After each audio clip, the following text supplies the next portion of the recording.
When I'm not playing Sea of Thieves, another one of my favorite games is Oldschool Runescape. A popular trend within the Runescape community these last few years has been the concept of Snowflake Iron Man accounts. Basically, an account with self-imposed restrictions to provide an extra challenge and a more unique gameplay experience. For a long time now, I've wanted to bring that concept to Sea of Thieves, and there's one idea in particular that I've been really excited to try out. So, as an homage to the restriction that first popularized Snowflake accounts in the Runescape community, today I want to introduce you to the first ever area-locked Sea of Thieves account. This is Roarlock, and as the name implies, I'll be playing the account entirely within the Devil's Roar, the most dangerous region in the Sea of Thieves. Due to the challenges that the Roar provides, it's an area that's generally avoided by most players, which is a shame because I think it's one of the most interesting and beautiful places in the game. So Roarlock here will be dedicated to seeing just how far I can push an account without ever leaving the Devil's Roar. My initial goal is of course to hit Pirate Legend, but I've also made a sort of bucket list of things I want to accomplish. For general achievements, I'd like to complete as many build rack commendations as possible, max out Hunter's Call commendations for all the fish I can reliably fish within the region, and reach Class 50 Legendary status for all ship milestone sets. As for things that are unique to the Devil's Roar, I want to max out the Grace Under Fire ship trinket, which is the only trinket related to the Devil's Roar and requires a whopping 300 voyages completed in the region. And of course, you better believe I want to get my hands on the elusive Box of Wondrous Secrets, which I still have yet to find on my main account despite playing since the first few months of the game's release. There are also a few things I want to clarify about how I'll be playing the account. First, I want this to be an authentic Sea of Thieves experience, so I will always play on high seas. Safer seas is off limits. And second, I want the account to be mostly self-sufficient. That means no guild so that no one else can earn milestones on my ship, and no alliances so that I can't benefit from other people turning in loot I had no hand in acquiring. That said, stolen loot is fair game, so if I manage to sink a player ship, that counts as earned treasure. In fact, there are a few pieces of loot I'd like to get my hands on but have no way of obtaining within the Devil's Roar, so stealing those from enemy pirates is a bit of a loose goal that we'll just have to see if I get lucky with. In general, since I'll be spending so much time here, I also want to find out everything there is to know about the Roar. I want to explore every nook, learn every system and strategy, and discover things that maybe no one has before. It's going to be a fun and probably explosive journey. So, let's get started. Alright, so I skipped the Maiden Voyage by quitting out of it after it started. That way I don't benefit from any deeds or gold I might have gotten just from trying to complete it. I'm also not going to be grabbing anything from this outpost because I don't want anything at all from outside the Devil's Roar, and that includes supplies. So first things first, I need to actually get to the Devil's Roar, and the way I plan to do this every time I log in is by using the Heart of Fire Tall Tale, which puts you right at Morrow's Peak Outpost, literally the perfect place for me to start every play session. One slight hiccup is that the diving feature is actually locked until you complete a tutorial voyage, and after a bit of testing on my main account, I discovered it's actually impossible to do any of the tutorial voyages in the Devil's Roar. The Gold Hoarder and Order of Souls voyages always just send you to the nearest small island outside the Roar, and the Merchant Alliance one does ask you to deliver something to Morrow's Peak, but that something is a chicken, and unfortunately there are no wild animals of any kind within the Roar. Luckily, I did some more testing on a fresh account, and it turns out you can actually just start any tutorial voyage and then immediately cancel it, and that'll unlock diving anyway. So there you go, some useless information for you in case you ever want to kickstart a new account for some reason. Okay. Here we go.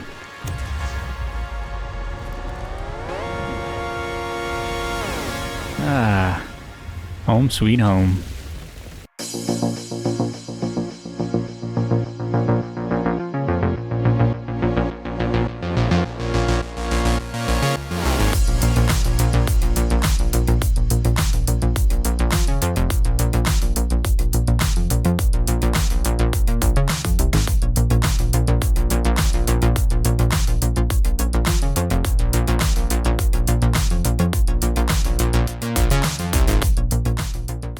Okay, first things first, I need to get some supplies. Supplies are important for starting any session, but they're especially important here since they're a bit scarce, and you tend to go through a lot more food and planks thanks to the various environmental dangers. Last thing I want is to get into a sticky situation and run out of food, so time to sweep every barrel at the outpost. Of course, I'm too poor to afford a storage crate right now, so I'm just gonna have to use pockets for this first go around. I also can't buy supplies from the shipwright since I don't have a captain ship yet, but I'll definitely be doing that in the future. And on that that note, now's probably a good time to mention that my goal for this episode is to buy myself a ship, which means I'll need to earn 250,000 gold. I spent long enough turning in supplies to each separate trading company before sovereigns were added, no need to relive those days, so getting a captain ship is my first priority. I'm not even going to buy any clothes for my pirate yet, I'll just have to look like a noob for a bit. Can't forget about this barrel up here. Ooh, nice curse ball. And there are also 3 secret barrels down this ladder behind the tavern.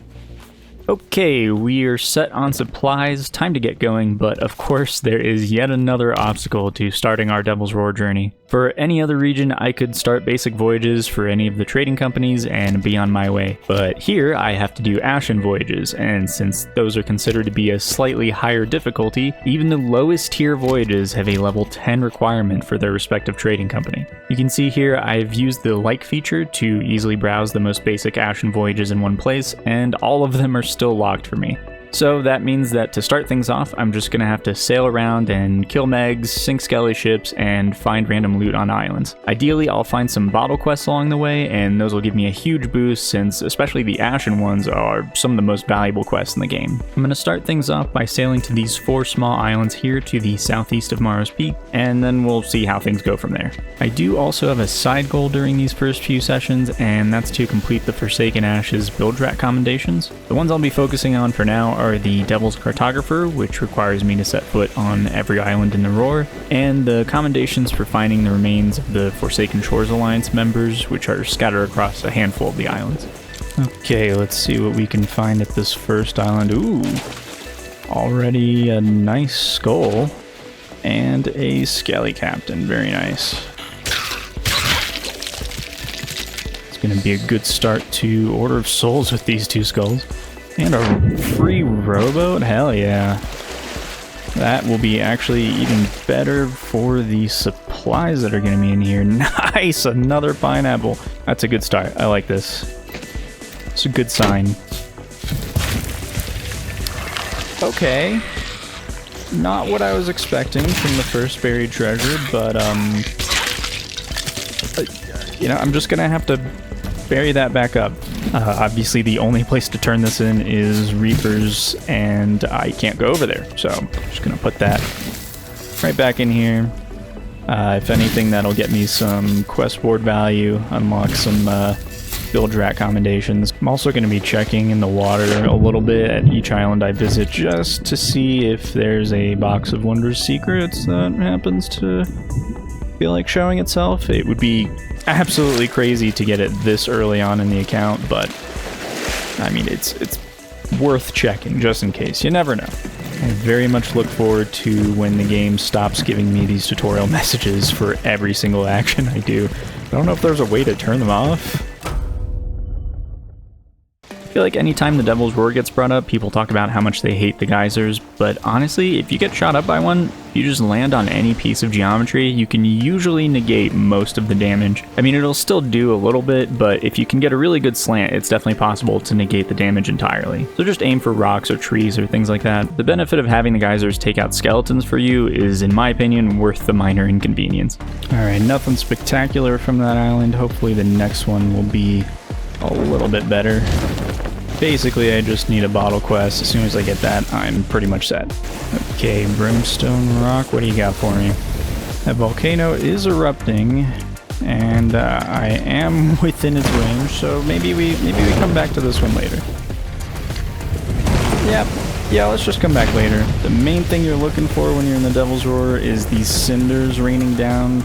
If you can see those, then you are within the volcano's radius. Glowstone Key had another Ashen Guardian, and the map from this one led me to my first Ashen chest on the account. It's actually great because there are a few cosmetics that I want to get that are tied to the different tomes, so this will be a nice start. Hopefully I can get the one I want. Power 2, Fire 4, I don't think either of those are it. I moved on to Brimstone Rock and Magma's Tide, but by some horrible luck, I walked away pretty much empty-handed from both of them. At that point, I figured I may as well try a big island next, so I set sail for Devil's Thirst. Here, I found a collector's chest with a couple of skulls, destroyed a mermaid statue for a generous drop of 3 ruby mermaid gems, and started taking stools to sell out of desperation. I made sure to inspect the corpse of Old Coop, may he rest in peace, and not too long after that, something very unexpected happened. No fucking way.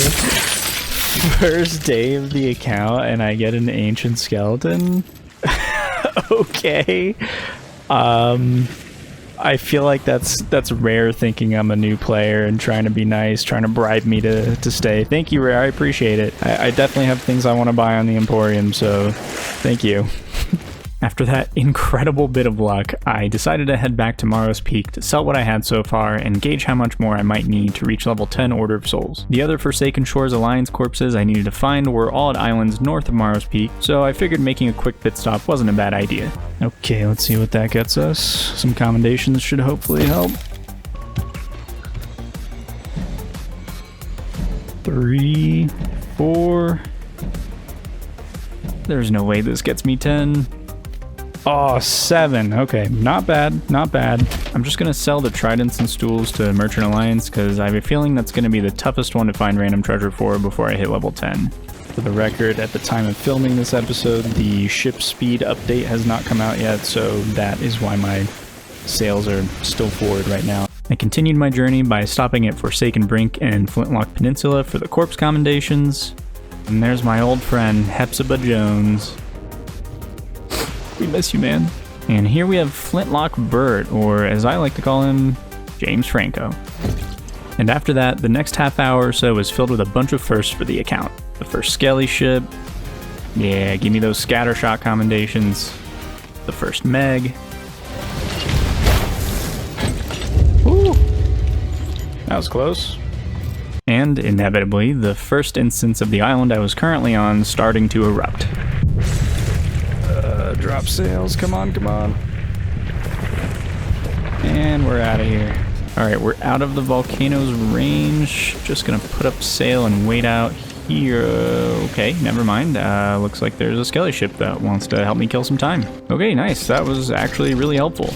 Might just do a bit of fishing now. Start working on those Hunter's Call commendations. Wow, that was... I didn't even get the chance to fish. Alright, perfect. I guess the island just wanted to let me know that I had a free Skelly ship waiting for me. Get a bit more treasure. I went back to the island and made sure to inspect Fetcher Farley's corpse, and then I was off to Ruby's Fall for the final corpse and hopefully a bit more treasure. At that point, I felt like I probably had enough Order of Souls loot to hit level 10, so I decided to head back to Maros Peak next door for another turn-in. So the game was kind enough to give me another Skelly sloop on the way here, just in time for turn-in number 2. I'm actually going to park over here by Sovereigns this time because I think I have a good idea on how I can position the harpoon tightropes. Yeah, there we go. That looks perfect. We got one tightrope for Order of Souls and one for Gold Hoarders, and I'll just swing the boat around and sell to merchants later. 2 hours later. I mean, on the one hand, obviously I miss Sovereigns, but on the other hand, gotta admit, I'm pretty happy with this double tightrope system I've got going on here. It's actually pretty efficient. 2,000 years later. Alright, finally done selling all the loot, and here's where we stand now. I'm at 115k, so almost halfway to the 250k goal. Good news is I hit level 10 Order of Souls. Also level 5 for both Gold Hoarders and Merchant Alliance. Not bad at all. I'm just glad I can do some Order of Souls voyages now. Should make things a bit more efficient. Okay, I know I said I wouldn't buy cosmetics until I bought my sloop, but I just had to spend a measly 300 gold on a decent beard and haircut, just so Roarlock here could stop looking like a serial killer. Oh yeah, looking much more respectable now. I also just realized I can use these doubloons I've been getting to buy some of the Forsaken Ashes ship cosmetics. Definitely the direction I want to go for my eventual captain ship's theme, since, you know, it's kind of the theme of the whole account. There we go. I can't save these on this chartered ship, but at least now it won't be completely naked for the rest of the way to 250k. I ended my day 1 session at Roaring Traders to sell the Megalodon meat along with a few other things, and I decided I may as well use a random grub I'd found to catch my first devil fish on the account. Alright, it is day 2, very exciting. Today I can actually do some Order of Souls Voyage, so I will have some more consistent money. Okay, this time I'm for sure buying a supply crate. Pockets was a little rough last time. So I was originally planning on just doing these Captain Bounty Voyages, since those give you 3 skulls as opposed to the Skeleton Crew Voyage that gives you just 1. But since these single bounty voyages are always on small islands, I'm basically going to use these strategically to hit up the rest of the small islands I haven't set foot on yet. That way I can be a bit more productive and finish up the Devil's Cartographer commendation. Roaring Sands, there we go. Also, for those of you keeping track, the update that changed ship speeds and the whole crosswind thing just happened a couple days ago. It was literally the day after my first recording session, so that's why I'm now doing it the new way. Oh, and I totally forgot to give myself my cool cannons and wheel that I bought last time. Yeah, well, we'll do that after selling, maybe. And done. There is our first voyage. Very nice. Let's see if the voyage from here ends up being Ashen Reaches. Yes, it does. Perfect. Okay. This is my favorite thing about Devil's Roar is if you forget to bring fire bombs, the island will just do the work for you. Oh, just don't get shot. There it is, another voyage done. With Cursewater Shores and Scorched Pass being the last 2 islands I needed for the Cartographer commendation, I began making my way north, using a 3 bounty voyage to stop by Ruby's Fall along the way and collect a bit more treasure. Okay, just finished up Cursewater Shores and 1 more island to go, and since we're so close, I bet it will give me the voyage first try. Scorched Pass. No way. Oh, I'm literally right here. Okay, well, in that case, I'll cancel this, see if I can get a voyage here at Fetcher's Rest in the meantime. Easy. It's all good. I don't care. Oh, you tried. Alright, nice little side quest. 3 more skulls. And now I can go back to Scorched Pass and finish off this commendation. There we go, final island visited, and that should, yep, there it is, Devil's Cartographer title unlocked. Oh, yeah, see, that is another way you can avoid taking damage when you get launched, which I clearly needed to do because I have 0 health. Yes, finally, I knew it was worth doing a quick pass to this island. Finally, a real and it's a cargo. 7 crates. Not really what I was hoping for, but still desperately needed, so I'm okay with it. And look at that, it's on the way back to Tomorrow's Peak. Alright, and I am going to purposely nudge the dock a little bit here, just because I'm sure I'll get some plants. I like to just have the bottom deck filled a little bit for the plants. Okay, that should be about good. I didn't even check, where is this supposed to go? Oh, Morrow's Peak, well perfect. That's where I need to go anyway. Nice thing about Devil's Roar is that since there's no storms, you're free to just keep the silk from these cargo runs on deck. Interesting. That is the first ship I've spotted since starting the account. Saw an emissary flag, but okay, it's not a Reaper. Definitely seems to just be minding his own business. I don't want to fight him right now just because I want to turn all of this in, but as soon as I do turn this in, I may chase after him.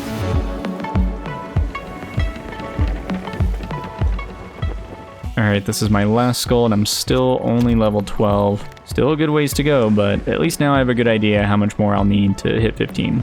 Harpoon Tightrope is great for plants since you put them on your back for a bit, but also just staring at the top of the screen, usually top left, and alternating top left, top right, depending on how that one leaf is swinging. Found that that's the best way to avoid being completely blinded by these gigantic plants.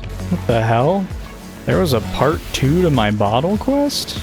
Alright, I just finished another bounty voyage. I also storage crated that rowboat over there, and it had a wild splash in it, which is nice because rowboat chests and floating barrels and shipwrecks are pretty much the only ways I can get any of the regional fish here. Even like stormfish, for example, I can't fish for here since there aren't any storms in the Devil's Roar. So since there's a bunch of fish that I can't reliably fish out here, I'm not going to worry about those too much, but if I randomly get some like this, then that's awesome. Oh, okay. I'll take a Meg. Why not? Holy shit. That was a lot. That was a lot all at once. Damn. Any fire bombs in here? Yes, perfect. Oh, and look at that. Trophy stormfish? Yeah, rowboats are gonna be great here. I love this. Nice. There we go. And it's an Order of Souls one. I've been waiting for that. That's perfect. That'll probably be a big enough boost to get me to 15, honestly, because that'll provide a lot of good skulls. Very nice of the island to push me out to sea. I appreciate that. See, earthquakes can be nice. You just gotta keep an open mind. I snagged the skulls from the bottle quest, took down another skelly sloop. Oh, goodbye. And dug up some Ashen King's chest from the previous bottle message that randomly had a part 2. And at that point, I rolled the dice a little and tried turning in at Morrow's Peak. I'm honestly not sure. This looks like a lot, but without Emissary, I feel like my gauge is just totally off. I'm also at 180k gold right now, so there's a chance I can hit 250k from this. I don't know, I guess we'll see. Okay, it's the last skull sold. I'm not even gonna look at my level yet. I want it to surprise me. I wanna see the ring fill up. 13, 14. Oh no! So close. That is unfortunate. Alright, I'm at 215, 16k right now anyway, so chances are I'm going to need to go back out there one more time. So I guess I'll probably hit level 15 and 250k probably at the same time. Alright, I sold the rest and I'm so close, literally just 5k away. I think I'm going to go for another 3 bounty voyage at Devil's Thirst. That way I can stop by Roaring Traders on the way and sell these fish. You know what? If anything, those might just get me to 250k. But I want to hit 15 Order of Souls too, so I'll just have to do the voyage either way. Bottle quests. I knew it. I'll go back for that. Alright, let's see what we get for all this. Yeah, that's what I thought. That's what got me to 250k. Oh wow, I don't mind doing this last voyage anyway. It means I'll have a bit of extra cash to spend. Finally get to make my pirate not look like a noob anymore, so it's fine. Gimme, gimme, gimme, gimme. Devil's Ridge? Wait, what? Oh, this isn't... I guess floating bottle messages aren't ashen in the Devil's Roar? Or at least not always? I did not realize that. I'll have to keep testing it though, maybe some of them are. Well, that's disappointing. I finished another 3 bounty voyage, but not wanting to fall short yet again, I decided to do one more just for good measure, and I even found a shipwreck with some great loot on my way there. With this latest set of skulls in hand, it was finally time to head back to Morrow's Peak for one last turn-in. Alright, here we go. This will be the last time I have to turn my loot in the slow way. Let's get this over with. There it is. Oh wow, that was way more than I needed. Not only did I hit 15, I hit 16 too. Well, you know what? Better safe than sorry. Okay, there's the promotion. Now let's buy the flag. Yeah, wow, 20k. Definitely a good thing I got more gold than I needed for the sloop. Alright, and there is the last crate sold. That leaves me with about 19k to do some personal shopping with. Alright, I only had enough for the pants, belt, and gloves, but that's fine because it allows me to show off my sweet Devil's Roar tattoo set, and I literally had exactly enough still for the ship, so time to say goodbye to this old hunk of junk and hello to a real captain ship. Alright, it's time to buy the ship, and I've thought long and hard about this, but I think I know exactly what to name it. This ship will now forever be known as the Diablo. I had a cat named Diablo when I was a kid, and he very much lived up to the name, so it just felt right to give the ship that same spirit. Alright, well, it's been a fun first couple days, but I think it's about time to wrap things up. There's plenty more adventures ahead, so if you enjoyed this, be sure to like and subscribe. Thanks for watching, and I'll see you in the next episode.